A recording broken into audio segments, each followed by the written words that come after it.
या शाहीर अन स्वराज्याचं त्वरण बांधिल शिवबान राजान अन सोहळा मराठी मातीचा सण ह्यो आला रे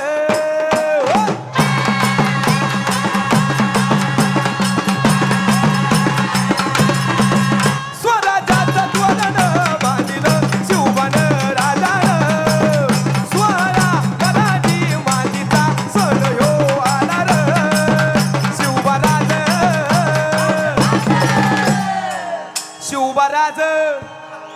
शिवबराज छत्रपती झालं ग माय ग ग ग ग. एखाद्या भरगच्च मैफिलीतून अनेक प्याले पिऊन बाहेर पडल्यानंतर जी नशा असते तशी नशा आत्ता या कार्यक्रमाची माझ्यावर अंमल आहे त्याचा की ह्या तरुण मुलांना या महाराष्ट्राच्या लोकधारेचं एक